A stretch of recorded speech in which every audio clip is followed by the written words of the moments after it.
Hey, welcome! Today, we are going to look at something we all take for granted, something we think is just set in stone when it comes to teaching kids how to read. We're talking about the alphabet and how one of the most famous phrases we use, well, it might actually be a huge mistake.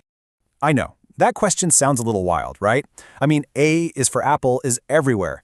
But what if I told you that using the word apple could actually be making it harder for your child to really hear and learn the pure sound of the letter A? Stick with me here. Okay, so let's just dive right into it. The whole issue boils down to something called phonemic awareness, which is just a fancy way of saying a child's ability to hear and pick out individual sounds in a word. And to really get the problem, we've got to look at that classic word, apple. I mean, from alphabet books to flashcards, it is the absolute gold standard. And it makes sense, right? It's a simple word, a common object, and yep, it starts with the letter A. But the sound it starts with, that's where things get a little bit messy. So look, on one side, you have the pure letter sound A. Think of the sound you hear at the start of ant or astronaut. It's clean. Now, I want you to actually say the word apple out loud. Go on, apple. Hear that very first sound? It's not quite a clean A, is it? It's a little bit different, almost kind of distorted. And believe it or not, that tiny difference is more than enough to confuse a little learner's brain. So what is going on here? What's causing this weird sound distortion? Well, it turns out this little sound gremlin that's causing all the trouble actually has a name. The reason apple sounds different isn't just a fluke. It's caused by a super common, really sneaky sound that we use all the time in English without even realizing it. And, linguists have a name for it. And here is the schwa. It's often called the laziest sound in English because our mouths are super relaxed when we make it. It's that little or sound that can just attach itself to the beginning of words.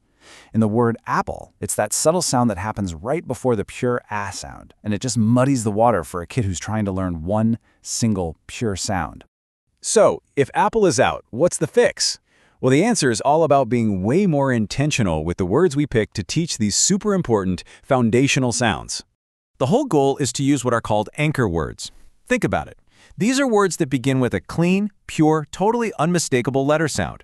When you use these perfect examples, you're giving your child's brain a solid, reliable anchor for that sound, which makes it so much easier for them to find it in other words down the road. All right, so if we're going to throw apple out the window, what do we use instead? Let's look at 3 really fantastic anchor words for the letter A that do a much, much better job. Okay, first up, ant. Say it with me. Ant. See how clean that is? There's no schwa, no weird intro, just that pure vowel sound. Second one, astronaut. Astronaut. This one's great because it shows the sound in a longer, more complicated word. And finally, alligator. Alligator. Another perfect one. All 3 of these start with that crisp, clear sound, and they give a kid a perfect model to copy. But here's the thing. Choosing the right words is really only half the battle. The other half is making sure that we are saying them correctly. This is where you, the parent, the teacher, become the most important part of the whole equation. Little kids are incredible mimics. Seriously, they're like little sponges. They watch your mouth, they listen to the exact sounds you make, and they copy you. So just taking a second to check your own articulation can make a massive, massive difference in how fast and how well they learn. Here's a super simple test you can do right now. First, just make the pure ah sound, like you're at the doctor. Ah. Now, slowly say one of your new anchor words, like alligator. Pay really close attention to your mouth.